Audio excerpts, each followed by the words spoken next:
Amina was a 22-year-old woman with a pure heart. She was known for her kindness, her wisdom, and her deep connection to her faith. Since their father passed away years ago, she had taken on the responsibility of helping her mother support the family. She was not only a daughter, but also a strong pillar for her mother and younger sister, Rafatu. Rafatu, at 16, was a vibrant, adventurous girl. She loved to have fun, and while she adored her older sister, she was very different from her. Unlike Amina, who kept to herself and focused on her studies and spirituality, Rafatu craved excitement. She was often out with friends, meeting new people, and enjoying the attention of different boys. Though her mother and Amina worried about her choices, Rafatu dismissed their concerns, feeling that they simply didn't understand her. One day, Rafatu met a boy who was different from all the others. His name was Malik. Handsome and charming, Malik quickly captured Rafatu's heart. She believed he was the one, and her feelings for him grew stronger with each passing day. She no longer saw other boys and spent every possible moment with Malik. Amina noticed the change in her sister and worried, sensing that Rafatu was falling too fast and too deeply. "Rafatu," Amina said one evening, "I know you like Malik, but remember to take things slowly. Don't let your heart lead you somewhere that will hurt you." But Rafatu brushed off her sister's advice. She was certain Malik loved her, and nothing anyone said could make her doubt him. For a few months, she lived in a dream, happier than she had ever been. Then one day, out of nowhere, Malik ended the relationship. "I'm sorry, Rafatu," he said, looking away, "but I can't be with you anymore."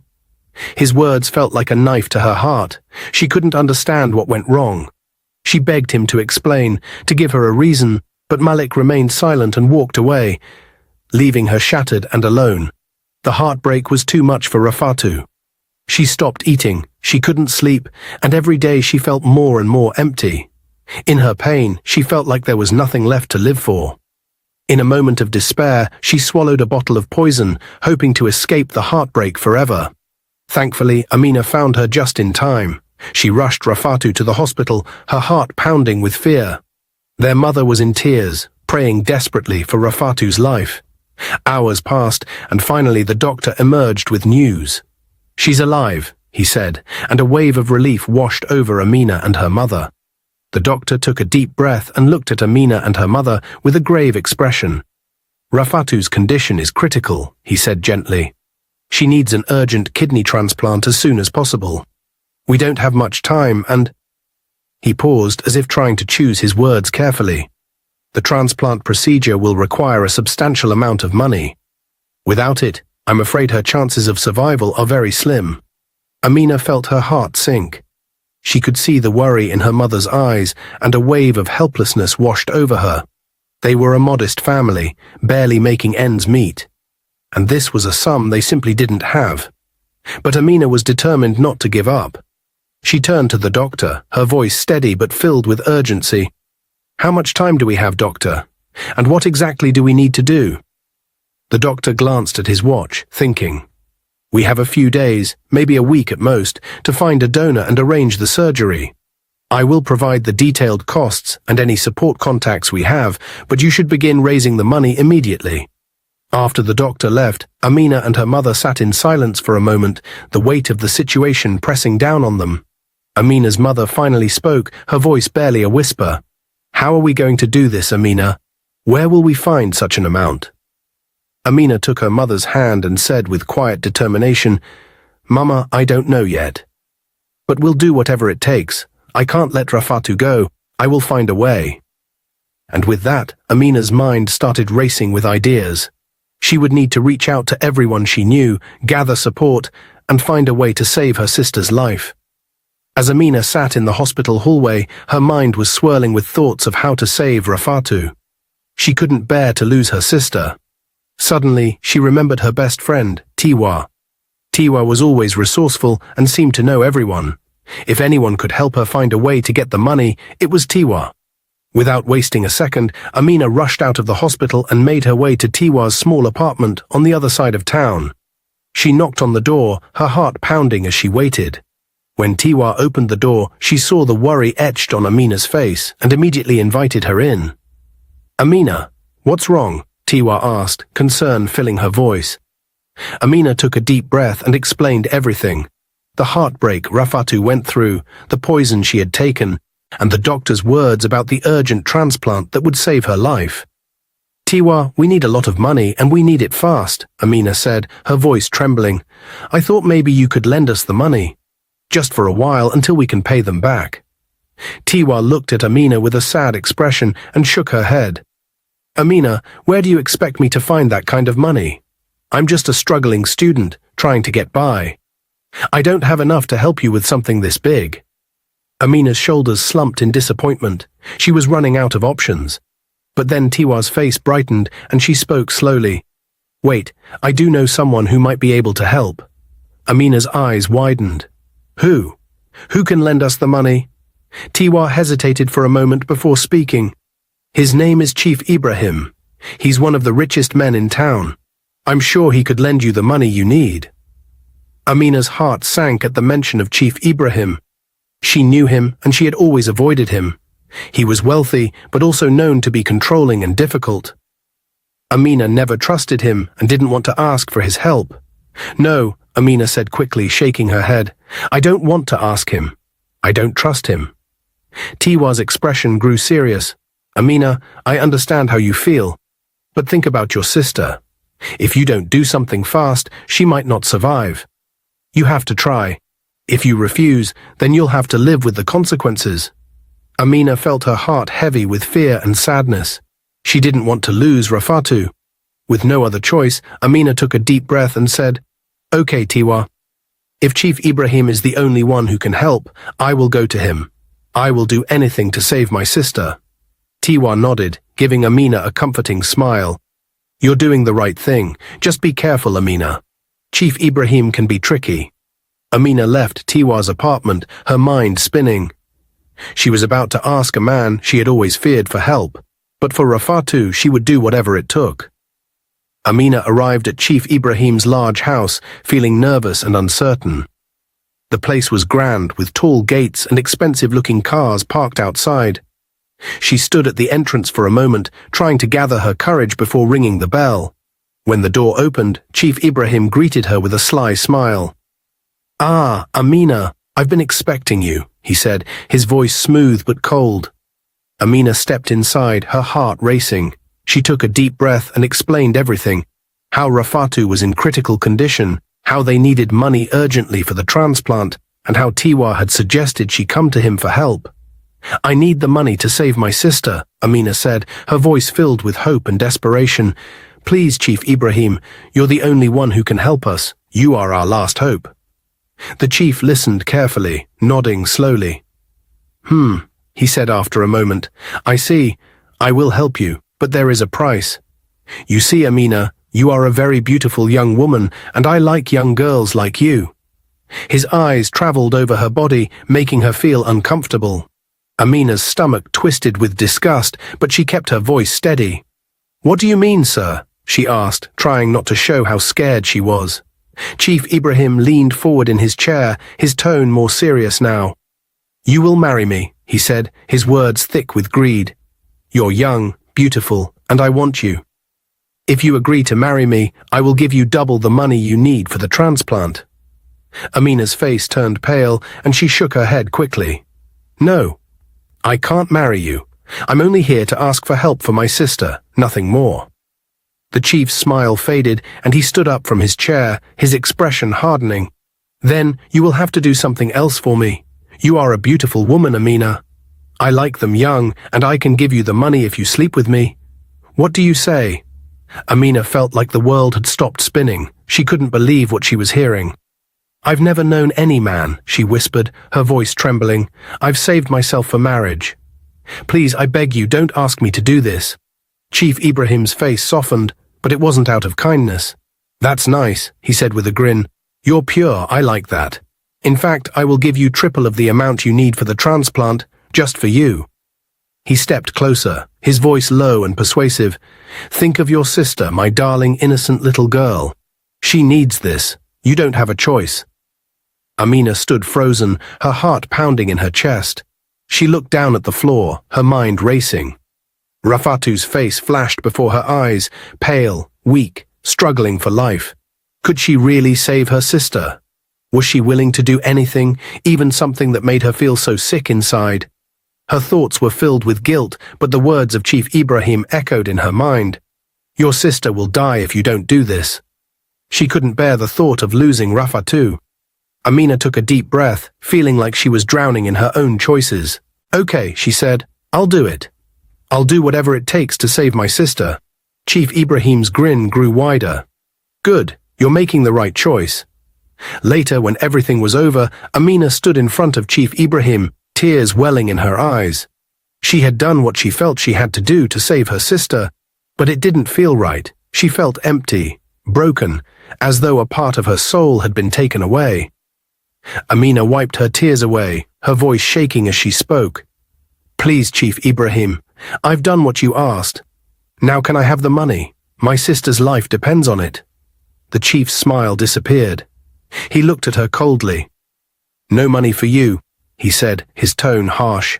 You should have thought about that before. Now you get nothing. Goodbye. Amina stood frozen, shock and anger flooding through her. What do you mean? You promised me the money. The chief turned away, his voice casual.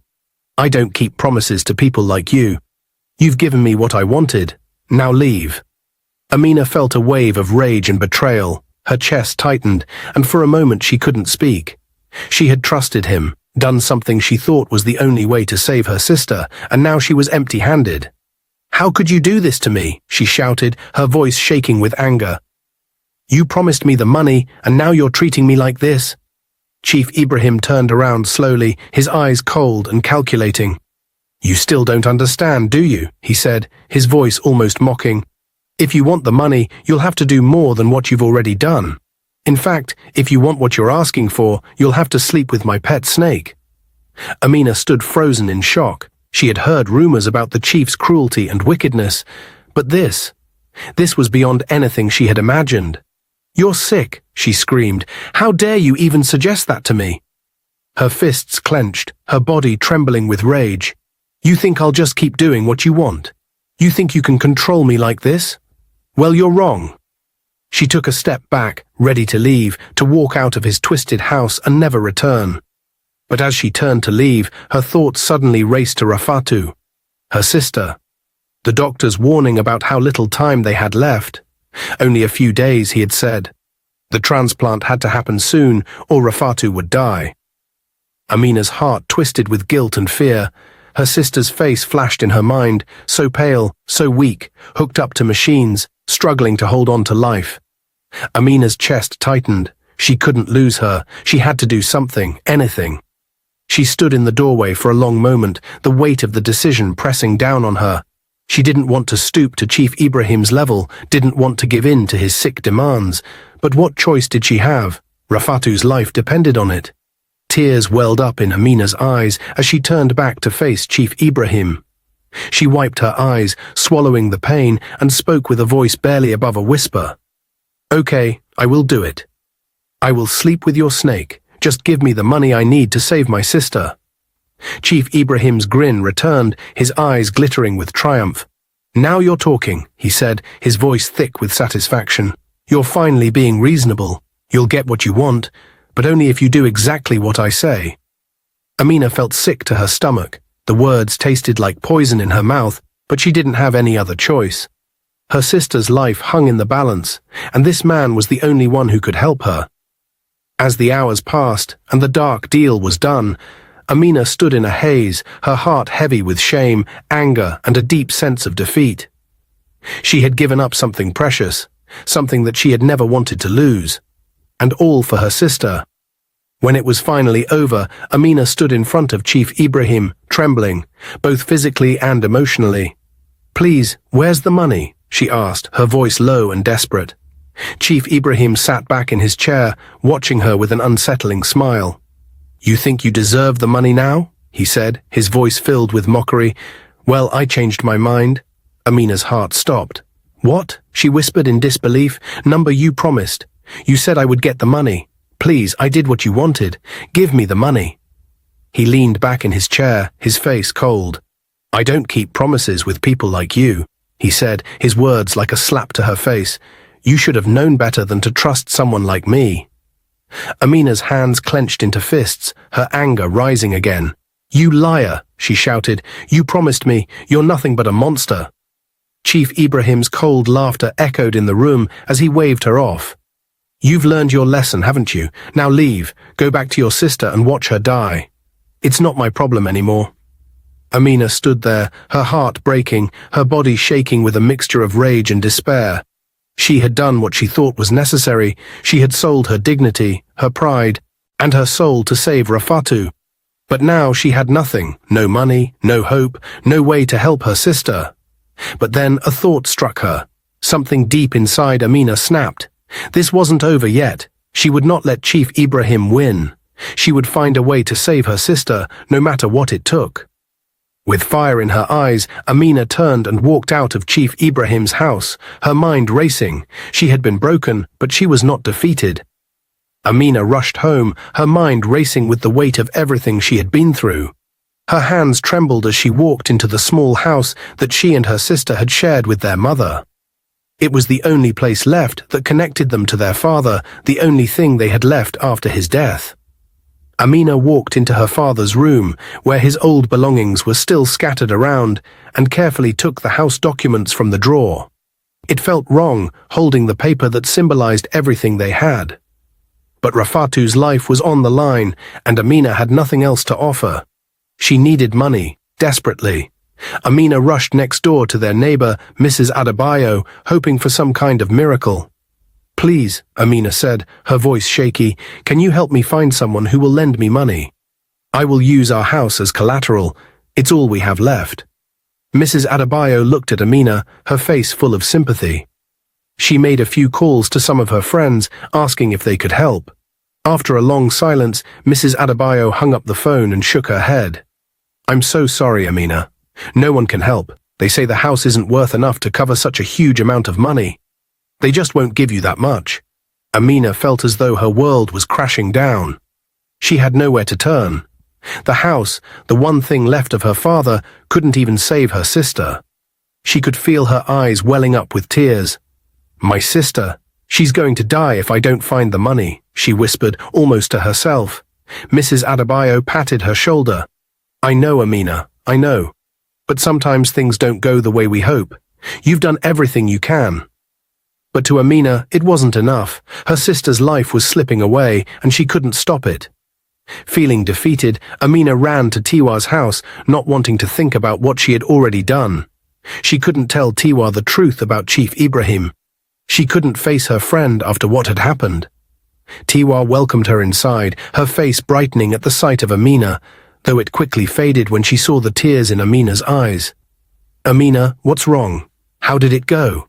Tiwa asked, her voice filled with concern. Amina wiped her eyes quickly, trying to hide the pain. "Forget about it, Tiwa. I don't want to talk about that anymore. I just need your help." Tiwa raised an eyebrow. "What happened? You look like you've been through so much. Did you go to Chief Ibrahim? Did he give you the money?"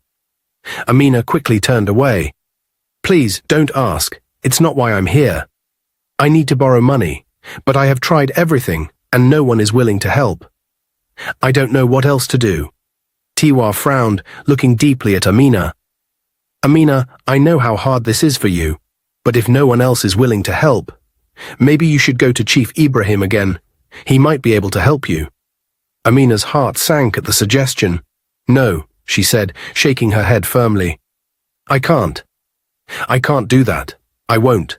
I will find another way. I will figure it out." Tiwa didn't press her further, but the worry in her eyes was clear. "I just want you to know that I'm here for you, Amina. I can't imagine what you're going through. I hope you find a way."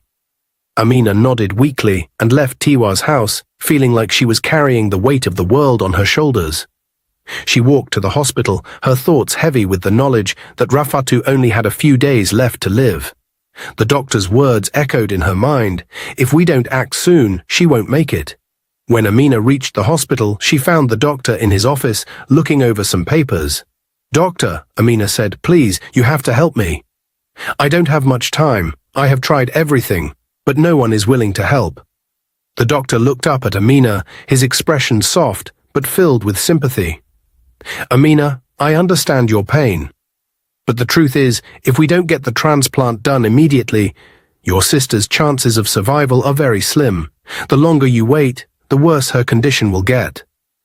Amina felt like she was drowning. She couldn't lose her sister. She would do anything. "Please, doctor," she said, her voice breaking, "I have some documents. Our house. Maybe it can be sold to pay for the transplant. Please, I will do anything." The doctor took the papers from her and looked them over carefully, but then his face fell. "I'm sorry, Amina. This house is too old. Even if you sold it, it wouldn't bring in enough money to cover the transplant or the medication your sister needs. I know this is hard, but you have to face the truth." Amina felt her knees weaken. Her heart shattered as she fell to the chair next to her mother, who was sitting in the corner of the room, crying softly. "What are we going to do?" Amina whispered, her voice filled with hopelessness. Her mother held Amina's hand tightly.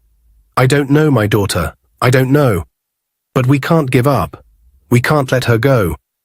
Amina could feel the weight of the world pressing down on her chest. She had tried everything. She had given up her dignity, her pride, and now even her father's house wasn't enough. She felt like she was losing everything, but most of all, she felt like she was losing Rafatu. And it hurt more than anything. With a heavy heart and nowhere else to turn, Amina walked back to Chief Ibrahim's house. Her feet felt like they were carrying stones, and every step reminded her of the pain and humiliation she had already faced. But she had no other choice. Her sister's life depended on it. As she entered Chief Ibrahim's grand, luxurious home, she took a deep breath, trying to steady herself. When Chief Ibrahim saw her, he gave her a sly smile, his eyes shining with mockery. "Ah, Amina," he said, leaning back in his chair. "Back so soon? I thought you were done with me." Amina swallowed her pride, holding out the house documents with trembling hands. "I have no other option," she said. "This is our family's house. It's all we have. Please, take it as a guarantee for the money. Just let me save my sister." Chief Ibrahim took the papers and glanced at them. "This house?" He laughed, mocking her. "This house couldn't even buy one of my car tires. And you think it's enough to cover the cost of your sister's surgery? How foolish can you be, Amina?" Amina's face burned with shame, but she held back her tears. "Please, Chief Ibrahim," she said in a small voice, feeling like she had nothing left. "I need the money. I'll do anything. My sister's life depends on it." Chief Ibrahim leaned back in his chair, giving her a cold, satisfied smile. "Anything you say?" he asked slowly, making her wait. Then he nodded, pretending to think. "All right. But only if you do exactly what I want." Amina felt a chill run down her spine. She was terrified of what he might ask. "What do you want me to do?" she asked, her voice barely a whisper. Chief Ibrahim's smile grew.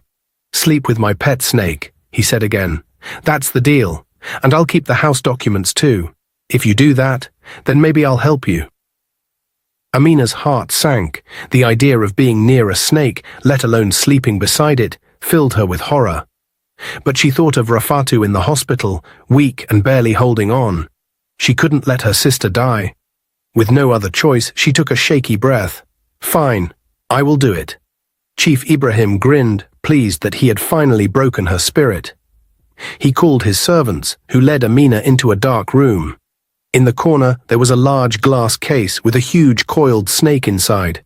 The servants left, locking her inside with the creature. Amina lay beside the snake, feeling her whole body tense up with fear. She closed her eyes, telling herself it would soon be over, that this was for Rafatu. She forced herself to stay calm, thinking only of her sister. When it was done, she returned to Chief Ibrahim, drained and exhausted. "I did what you asked. Can I have the money now?" Chief Ibrahim threw the money onto the table. "There you go. Take it," he said, not even looking at her. Then, with a sneer, he added, "You're pathetic, Amina. All this for a little bit of money." Amina grabbed the money and left quickly, not looking back. Her heart was pounding, her head spinning, but she had what she needed to save her sister. She rushed to the hospital, praying it wasn't too late. At the hospital, she handed the money to the doctor. "Please," she said, "do the surgery and save my sister." The doctor nodded and assured her they would start immediately. Amina waited outside the operating room, pacing up and down, praying for good news. Hours passed, and she was exhausted from worry. Finally, the doctor came out with a gentle smile. "The surgery went well, Amina," he said. "Your sister will be okay. She just needs time to recover." Amina felt a huge weight lift from her heart. She hurried to Rafatu's room, where her sister lay sleeping peacefully. Amina looked at her sister lying there, safe and alive, and felt a mixture of relief and sadness. She was grateful that Rafatu would be okay, but the price she had paid weighed heavily on her heart. She didn't want her sister to ever know what she had gone through to save her. Days passed, and Rafatu slowly recovered her strength. The doctors were pleased with her progress and said she could go home soon. Amina stayed by her side every day, bringing her food and keeping her company, trying to help her forget the difficult times they had just been through. They returned home a few days later, and their mother greeted them with open arms, tears of joy in her eyes. They hugged each other, thankful to finally be together again. A few weeks after Rafatu's recovery, Malik, her ex-boyfriend, showed up at their home. He apologized, saying he was sorry for breaking her heart. He handed her some money, promising he would never hurt her again. Rafatu, seeing his charming smile and hearing his sweet words, forgot all the pain he had caused her. She convinced herself that maybe he had changed. When Rafatu told Amina she had decided to get back together with Malik, Amina felt a surge of anger. "Rafatu, are you serious?" Amina said, her voice tight with frustration. "This is the boy who nearly ruined your life. You almost lost everything because of him." Rafatu crossed her arms, annoyed. "Why are you making a big deal out of this? I love Malik and he loves me.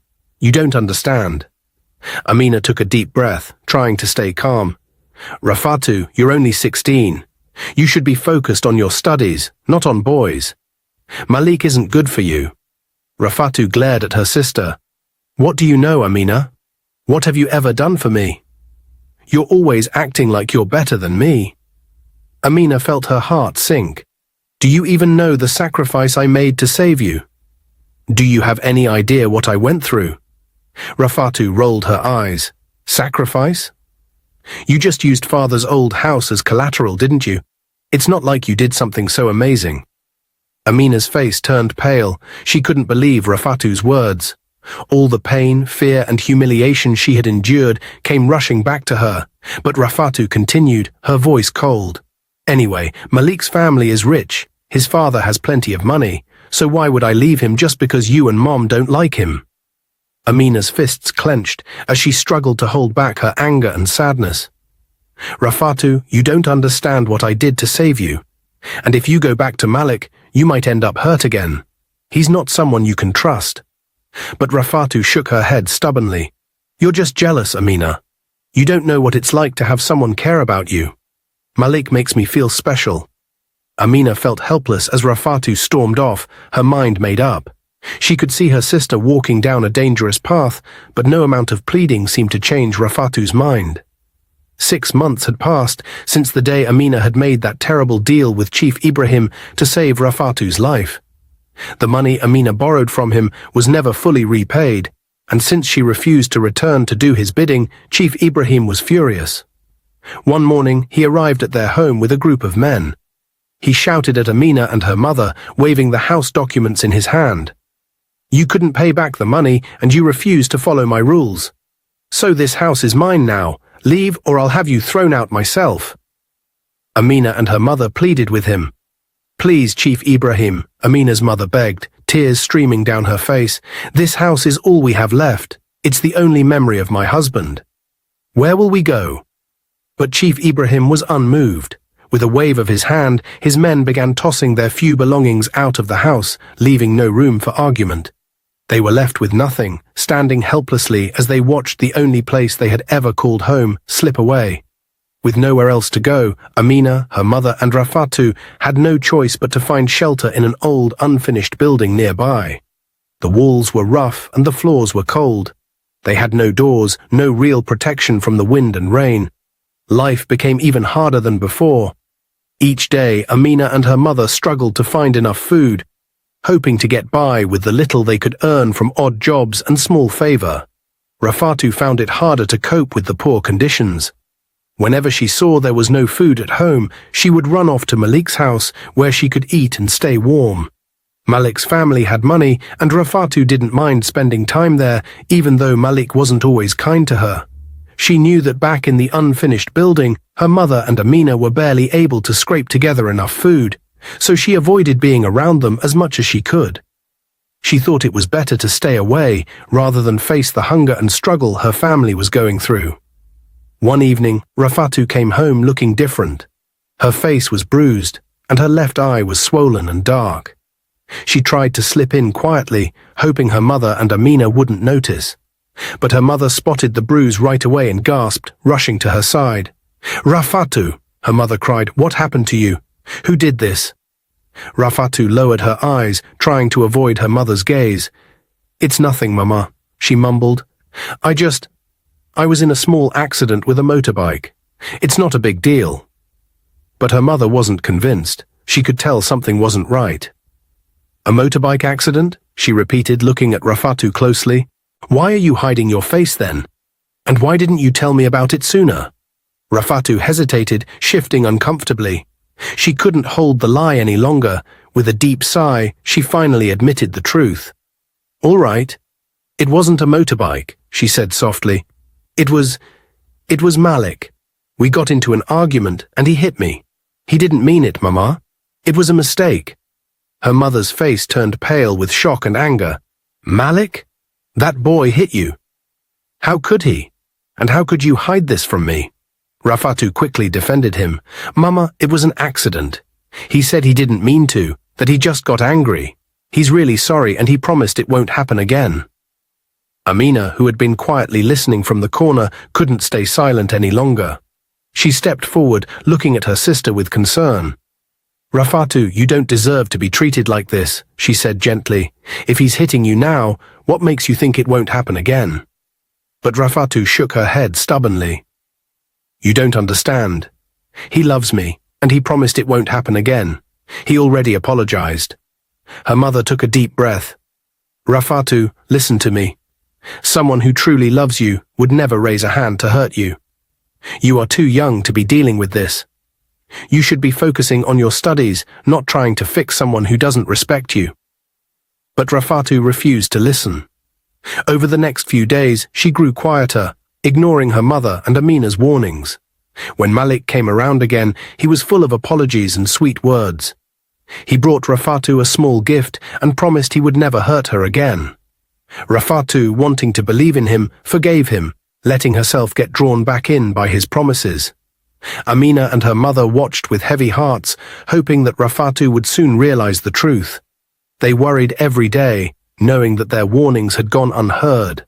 But all they could do was stand by, praying that Rafatu would one day understand her own worth and learn to walk away from someone who didn't truly care for her. Amina hadn't heard from her best friend, Tiwa, in a long time. Worried, she decided to visit her. As she approached Tiwa's small room, she felt her heart pounding, hoping everything was okay. But nothing could have prepared her for what she saw. There, lying weakly on a thin mattress, was Tiwa. Her face was pale, her body thin and frail, with eyes that looked tired and hollow. Amina's heart broke at the sight. "Tiwa, what's happened to you?" she whispered, kneeling beside her friend, tears already forming in her eyes. Tiwa looked at her with a sad smile. She struggled to sit up, but Amina gently helped her. "I'm so sorry I didn't tell you, Amina," Tiwa said, her voice weak. "I didn't want anyone to know, but I can't hide it anymore." Amina held her friend's hand tightly, her mind racing with questions. "Tiwa, what's wrong? Why are you so sick?" she asked, her voice trembling. Tiwa took a deep breath, then said, "Amina, I found out too late. I'm HIV positive, and it's already too bad. The doctors said I don't have much time left." Amina felt as if the ground had disappeared beneath her feet. She covered her mouth in shock, unable to believe what she was hearing. "No, oh no, Tiwa, this can't be happening. Jesus, no." Tiwa tried to calm her. "Amina, please don't cry. It's my reality now. I made mistakes that I have to pay for." Still trembling, Amina wiped her tears. "But how? How did this happen, Tiwa?" Tiwa looked down, ashamed. "Chief Ibrahim," she whispered. "He's the one who has been giving me money, paying my school fees, and helping me live this life. But in return, he made me do terrible things. I had to sleep with him, and he made me sleep with his pet snake." Amina gasped, her heart sinking even further. She thought back to the terrible deal she herself had made with Chief Ibrahim, and she felt sick inside. "I never knew Amina," Tiwa continued. Amina gasped, her heart sinking even further. She thought back to the terrible deal she herself had made with Chief Ibrahim, and she felt sick inside. Tiwa continued, "I thought I was being smart, living the life, getting everything I wanted. But now I realized the cost was too high. I didn't find out until it was too late." Tears rolled down Amina's face. "Oh, Tiwa, why didn't you tell me? Why didn't you let me help you?" Tiwa smiled sadly. "I didn't want you to see me like this. I thought I could handle it myself. But now there's no more time. The doctor says I only have a few months left." Amina cried harder, the guilt tearing at her heart. She remembered how she had also agreed to Chief Ibrahim's demands, how she had done the very things Tiwa was now describing. But when Tiwa looked at her with concern, Amina forced herself to keep quiet. She didn't want to add to Tiwa's pain. "Why are you crying so much, Amina?" Tiwa asked gently. "I told you, don't feel sorry for me. I made my choices." Amina quickly wiped her tears, forcing a smile. "I'm just sad for you, Tiwa. You're my best friend. I wish I could do something to help." Tiwa nodded, believing her friend's words. "I know, Amina, but promise me one thing. Never go down the same path I did. Chief Ibrahim might seem generous, but he's dangerous. Promise me you'll stay far away from him."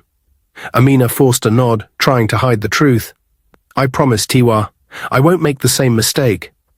Tiwa managed a weak smile, reaching out to hold Amina's hand. They sat together in silence for a while, just holding on to each other, sharing the pain that words couldn't describe. When Amina finally left Tiwa's house, she could barely hold herself together. She walked home in a daze, her mind spinning with guilt and regret. As soon as she reached the empty, unfinished building she now called home, she fell to her knees and cried, burying her face in her hands.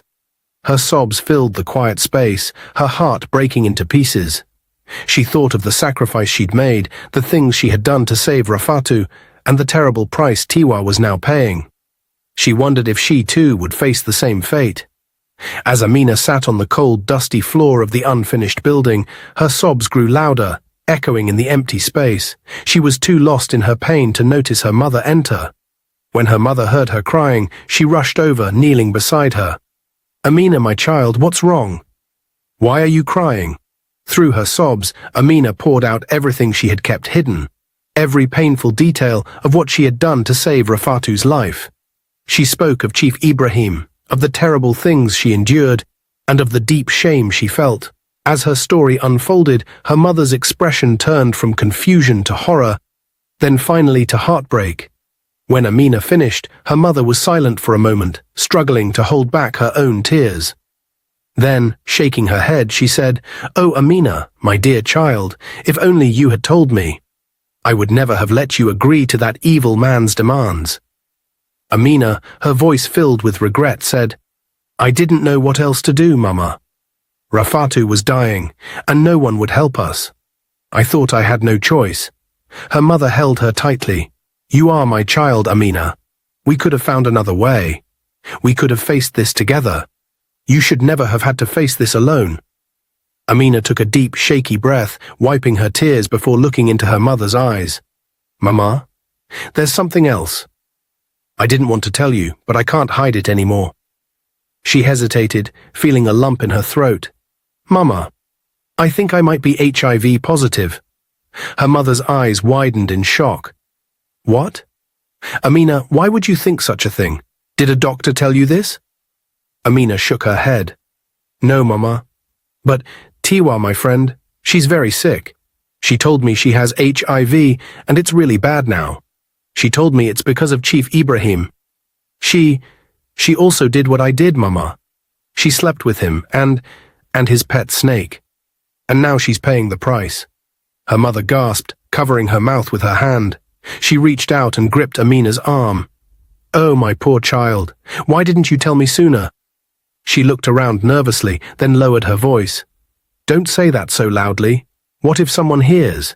Even if you are HIV positive, Amina, I still love you.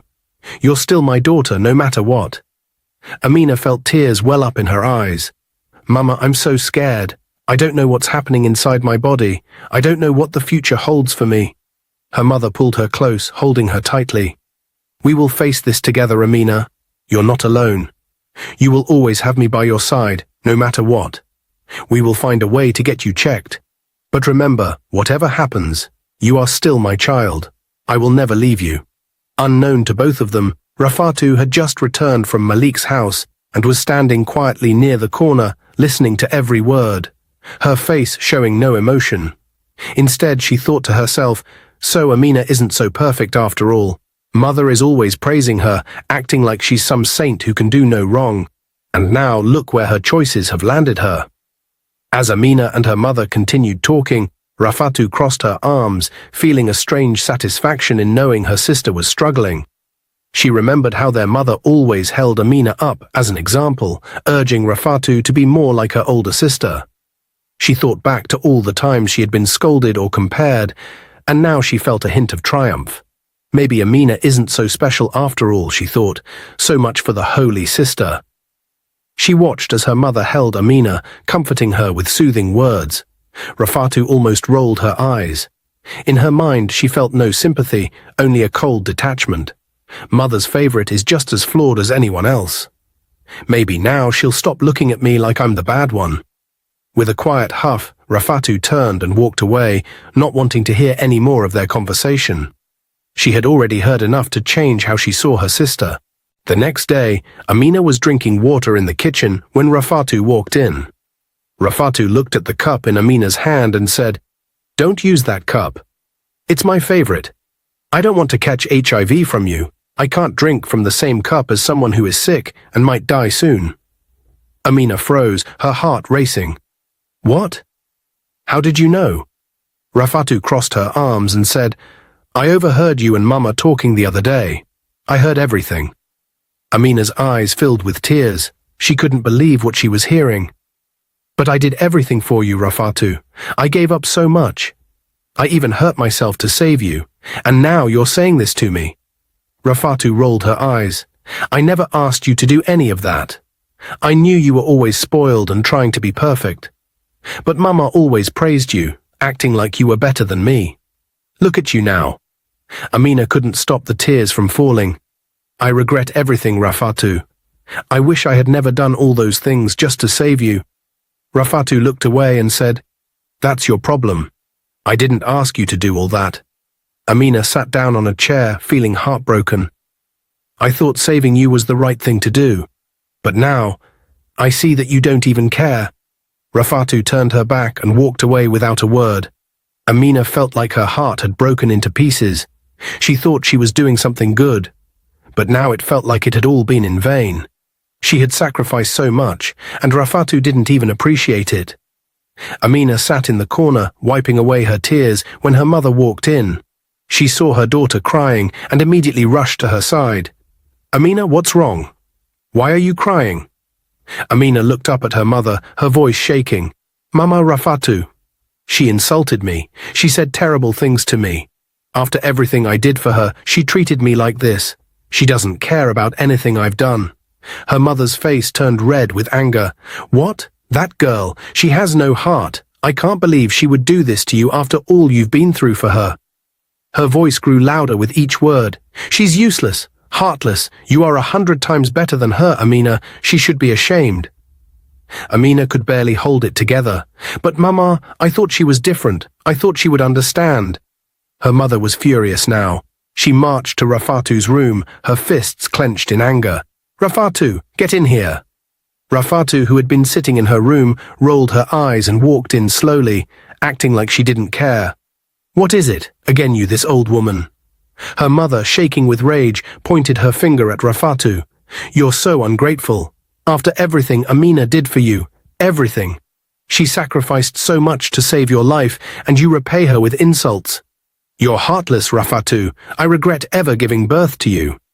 Rafatu's eyes flared with anger. Regret?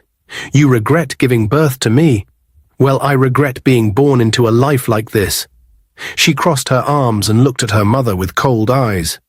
You should have married a wealthy man. Maybe if you had, we wouldn't be in this mess. Maybe I wouldn't have needed to start dating so young if you had made better choices.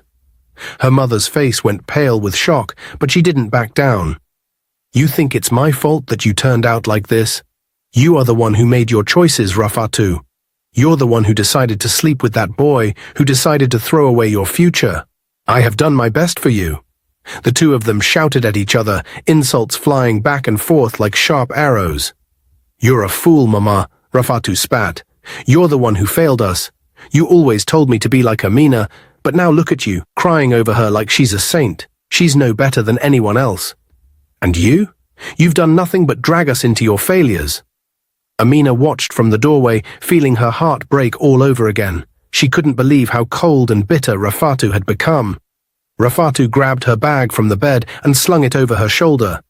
I'm leaving. I'm going to Malik's house. At least he understands me. I don't need to listen to this anymore. Her mother's voice was full of disbelief. Rafatu, where are you going? You can't just leave like this. You need to face your mistakes. Rafatu didn't care. I don't have to stay here and listen to your nonsense anymore. With that, she stormed out of the house, slamming the door behind her. Amina and her mother were left in silence, both feeling the weight of Rafatu's harsh words. Her mother sat down, her hands shaking. I don't know what to do with her anymore, Amina. I've tried everything, but she just won't listen. A week later, Amina received the heartbreaking news that Tiwa had passed away. Her heart shattered as she remembered all the good times they had shared and the way Tiwa had always been there for her, even when things seemed impossible. Now she was gone, and it felt like the world was crumbling around her. Amina cried non-stop. The tears wouldn't stop, and she felt an unbearable weight in her chest. Tiwa had been taken from her so suddenly, and she couldn't help but blame Chief Ibrahim for what had happened.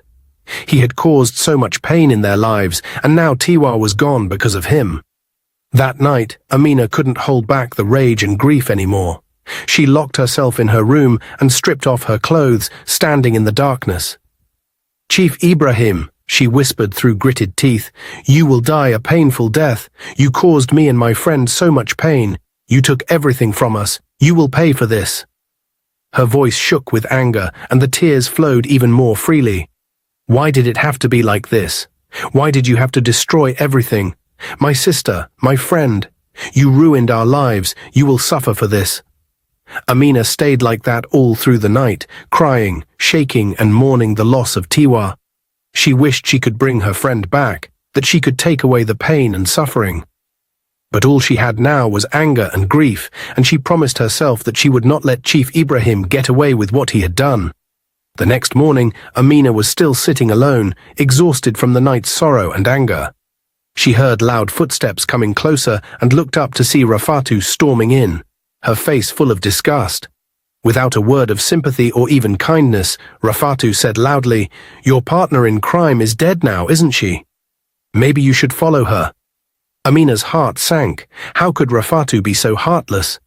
She barely had time to process it before Rafatu continued, her voice filled with cruelty.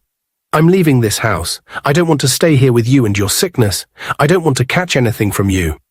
You and your foolish mother can stay here, alone in your poverty. Amina, still aching from her loss, felt another wave of pain hit her. She could hardly believe her sister's words. Rafatu, how can you say this, after everything? Rafatu cut her off, throwing her hands up in frustration. Don't even start with me, Amina. I didn't ask you to ruin your life for me. I don't care about your sacrifices. I never wanted them. She went to her room, throwing her belongings into a bag with loud thuds. Amina sat in shock as Rafatu packed her things, still too hurt to speak. She knew Rafatu was angry and stubborn, but she had never imagined her sister would leave them like this, especially after all she had endured just to save her. Before walking out, Rafatu turned back to look at Amina one last time. Her gaze was cold. You and Mama can stay here, wallowing in your misfortune. Good luck with your miserable lives." With that, she stormed out, slamming the door behind her. Amina collapsed into tears. She felt like she had lost everything. Her sister, her friend, and now even the little bit of peace she had left in her heart.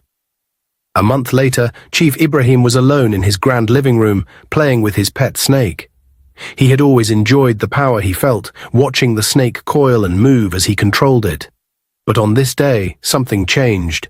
Suddenly, without warning, the snake's eyes narrowed and it turned on him. In a flash it struck, sinking its fangs into him before wrapping itself around him tightly. Chief Ibrahim struggled, his hands flailing as he tried to pry the snake off, but the creature tightened its grip. His screams echoed through the house, and his bodyguards rushed in, shocked to see their powerful master helpless. They aimed their guns and fired, killing the snake. But it was too late. Chief Ibrahim lay still, lifeless. News of his death spread quickly through the town. People whispered about how the powerful chief, feared by all, had been taken down by the very creature he had once controlled. When Amina's mother heard the news, she gasped, hardly able to believe it. She looked up, tears of relief and gratitude in her eyes. "Thank you, Allah," she whispered. "The wicked shall not live unpunished." She felt a weight lift from her heart, knowing that justice had come in a way she could never have imagined. Chief Ibrahim's power, wealth and cruelty had brought him nothing in the end. With the little money she had managed to save, Amina's mother finally convinced her to go to the clinic for a health checkup. Amina had been so afraid, fearing what the tests might reveal, but her mother insisted, saying, "It's better to know, my child. Let's see what Allah has planned." At the clinic, Amina anxiously waited while the doctor reviewed her results. He returned with a smile, and her heart pounded as she waited for his words. "Amina," he said gently, "there's no sickness, no HIV. You are healthy." Amina was stunned, her hand covering her mouth in disbelief. Tears of relief and joy streamed down her cheeks as she left the clinic. She couldn't wait to share the news. When she got home, her mother saw the tears and feared the worst. But when Amina told her the truth, her mother embraced her tightly, sharing her joy. They held each other, their hearts lighter than they had been in a long time. For the first time, it felt like a new beginning was possible. A week later, however, their peace was broken. One of their neighbors came rushing to their door, looking distressed. "Amina, there's trouble. Your sister, she's been beaten badly by her boyfriend. Her boyfriend ran off, and she's in a terrible state at the hospital." Despite everything that had happened, despite all the pain and hurtful words, Amina's heart filled with worry. She didn't even stop to think. She rushed to the hospital, her only thought being to see Rafatu and make sure she was safe. When Amina reached the hospital, she saw the doctor's expression even before he spoke. He took a deep breath, his voice soft but heavy. "I'm so sorry, Amina. Your sister had severe internal injuries. We did everything we could, but she didn't make it." Amina felt her heart shatter. A deep, painful ache filled her as she thought of Rafatu. All the mistakes, the harsh words, and the broken bond between them. She left the hospital slowly, feeling the weight of sorrow as she made her way home. When she shared the news with her mother listened quietly. But instead of tears, her mother's face was set and cold. "That serves her right," she said flatly. "After all she put us through, she chose her path." Amina looked at her mother, shocked by her words. She felt an even deeper sadness, but she didn't respond. She knew her mother's heart had been wounded by everything they'd been through. One day, as Amina and her mother were quietly resting in the corner of the uncompleted building, they noticed a well-dressed man walking through the structure, inspecting the place with a thoughtful look on his face. He was Mr. Adderwale, the owner of the building, a wealthy man who had recently returned from overseas after many years away. Noticing Amina and her mother in the corner, he walked over and asked, "How did you come to live here?" Amina, with humility and honesty, explained their struggles, from her sister's illness to the challenges they had faced after losing their home. Mr. Adderwale listened carefully, and as he heard their story, his heart softened. He saw the strength and resilience in Amina and her mother, despite everything they have gone through. After a thoughtful pause, he looked at them and said, "You don't deserve to be struggling like this. I'd like to help you both." Mr. Adderwell then offered them a place to stay in one of his homes, a small, cozy house where they could live without worry. Amina and her mother were stunned. They thanked him over and over, their hearts filled with relief and gratitude. Over the following weeks, Mr. Adderwell visited often to check on them. He admired Amina's spirit and determination to make a better life, even through hardship.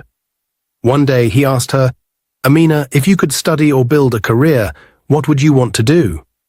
Amina's eyes lit up as she shyly shared her dream of going back to school, of gaining an education, and maybe one day helping others like herself. Mr. Adderwell smiled warmly and said, "Then let's make that happen." True to his word, Mr. Adderwell enrolled Amina in school and covered all her expenses. Amina threw herself into her studies, working harder than she ever had, with the memory of her struggles pushing her to succeed. Her mother, seeing her daughter thrive, felt a happiness she hadn't experienced in years. Years passed and Amina graduated with excellent grades. Inspired by her journey, she decided to use her life to advocate for children who had no voice, children who had suffered hardship and abuse. She established her own organization dedicated to protecting and uplifting young lives. Amina's story became a beacon of hope in her community. Her strength, shaped by her trials, now inspired countless others, showing them that even the darkest times could lead to a future full of light and purpose. And through it all, she and her mother shared a bond strengthened by everything they had overcome together. Dear viewers, what lessons did you take away from this dramatic tale? We'd love to hear your thoughts in the comments below. If you enjoyed the story, give us a thumbs up, share it with friends, and hit that subscribe button. Don't forget to turn on notifications so you never miss out on our latest updates. Thanks for watching and stay blessed.